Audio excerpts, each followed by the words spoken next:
Shalom and welcome to 2 Minutes of Torah. This year is entitled Parshat Vayechi. Parsha ends in a pretty sad manner.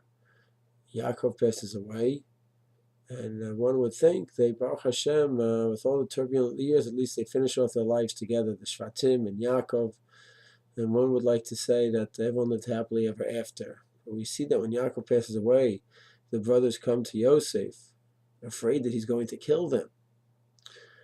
Why were they afraid? So there's a few different possibilities. One, Midrash writes that he was looking in the pit where they threw him in years earlier, and he was saying a bracha to Hashem, Shashali Nes Makom Zeh. He was thanking Hashem, and they looked and saw that, oh wow, he must be going ahead and seething in pain, thinking about what he's going to do back to us. And now the Midrash says that they didn't eat together anymore. They used to eat together, and now they didn't eat anymore together. Whatever the pshat may be, the simple idea seems to be that they misunderstood him when he was 17, and they misunderstood him even in these later years of their lives as well. And that to me is a great, great tragedy. When he was 17, they thought he was just some young teenage dreamer with absolutely irrational ideas that were going to destroy the nation.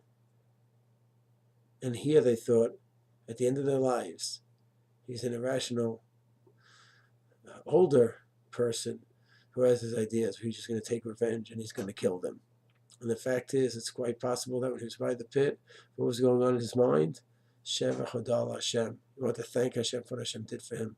And he brought him from the depths to the ultimate heights of leadership and spirituality. That's all he was thinking. And yet they just didn't understand him. And if it was that he didn't eat with them, different reasons why he didn't eat with them. Some say because he didn't want to cause attention among the Egyptians, where these people have special treatment.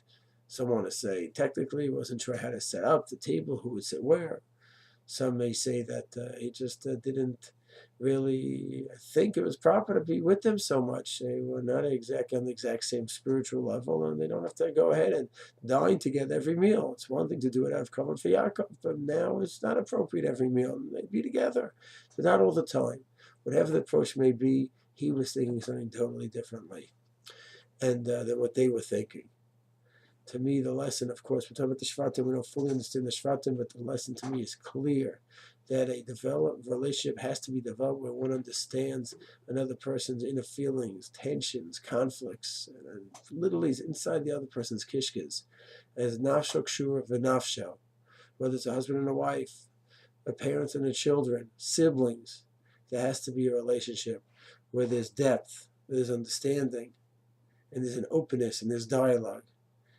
And I think the Torah is teaching us over here. Of course, we're talking about the Shvatim, but it's teaching us over here that even towards the end, they didn't have that openness and understanding of each other. Baruch Hashem, at least they did come to him and with their point that, hey, do you want to kill us? We're afraid you want to kill us. At least they did come to that with that point, and they didn't just keep it inside. So Baruch Hashem for that. But the fact that they were at the level where he's looking in a pit and he's not eating with them, and they're already thinking he's going to kill us, it shows that there was a gap. And Yetz Hashem, in all relationships that we have, we should never have such gaps. We should be able to develop the relationship properly. We should learn from the mistakes of the great leaders that we have, where the Torah tells us about the mistakes in order that we can learn and grow, always understanding that their mistakes are not simple mistakes. We're talking about the Shvatim. But nevertheless, we have to see what we can learn in any case. Shalom.